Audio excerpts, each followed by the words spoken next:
Hi, Pipers. This is another great story about the truth and lying. The Berenstain Bears and the Truth by Stan and Jan Berenstain. No matter how you hope, no matter how you try, you can't make the truth out of a lie. It was a lazy sort of day in bear country. The air was so still that the leaves on the big treehouse where the bear family lived were hardly rustling.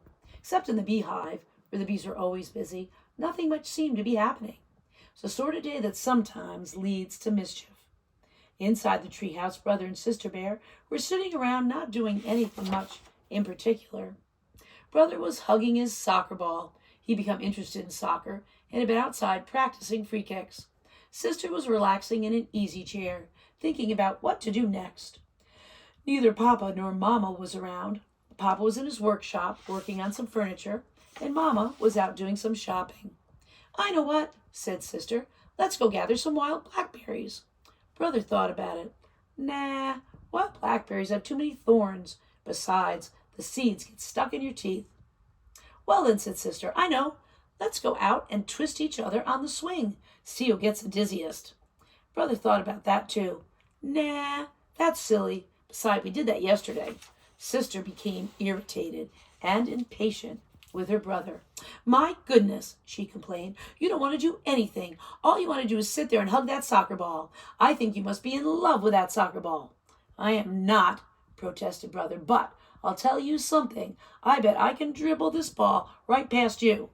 Brother was a pretty good soccer player and a very good dribbler, but so was Sister. The only one who saw what happened next besides the cubs was a mockingbird who was perched on a twig outside the open window. Brother faced Sister. The ball was on the floor between them. First, brother moved the ball with his right foot, then with his left, trying to trick Sister out of position. Then, quick as a flash, he gave the ball a sharp kick with his right. It almost worked.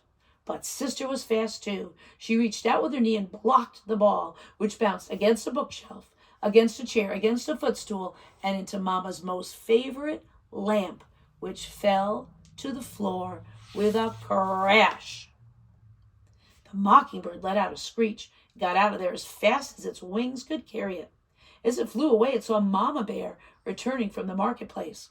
Now, the bear family has some house rules, just like any family has.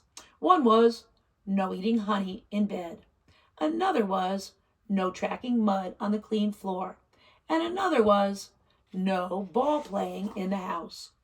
What to do? Brother looked at Sister. Sister looked at brother. They both looked at the broken lamp, and they both listened in horror as Mama came up the front steps and into the house. All brother had time to do before Mama came into the room was roll the ball behind Papa's chair. "My lamp," said Mama. "My best lamp. What happened?" she asked, looking into the cub's eyes. "Tell me all about it." The cubs looked into Mama's eyes, then at each other. Then they began to tell one of the biggest whoppers that has ever been told in bear country. "It was a bird," began brother. Oh, yeah," said Sister. "A big purple bird with yellow feet." Yeah," said brother. "And green wingtips." "Oh, and funny-looking red feathers sticking out of its head," said Sister, as a finishing touch. As most lies do, the purple bird whopper got bigger and bigger and bigger. "Yes," continued the cubs, "and it flew in that window, it zoomed around the room, and it knocked over the lamp." As Mama Bear was looking at the broken lamp with a sad expression on her face, Papa Bear came in from the shop. The cubs began to tell him the story of the great big bird that flew in the window and broke the lamp, but it was harder to tell the second time. For one thing, they couldn't quite remember how they told it the first time. "I'm a little confused," said Papa. "Was it a purple bird with green wingtips and yellow feet? Or a yellow bird with purple wingtips and green feet? Or was it a white bird with black spots, just like that soccer ball behind my easy chair?" But the thing that really made it hard the second time was how very sad Mama looked as she picked up the pieces to her broken lamp. "Mama, we're really sorry about the lamp," said brother. "Oh, yes," said Sister, picking up the last piece and putting it in the dustpan. "Oh," said Mama, "I'm not worried about the lamp. We can always get another lamp, or we can glue this one back together. What I'm sad about is the thought that maybe, just maybe, my cubs, whom I've always trusted, aren't telling me the truth. And trust is not something we can put back together again." Both cubs started to shout at the same time. "It wasn't a bird," said sister. "It was a soccer ball." Yeah, said brother, "and it was really all my fault." No, it was just as much my fault," shouted sister. As they were both shouting, the phone started ringing loudly. It was Grizzly Gran inviting the Bear family for a Sunday visit.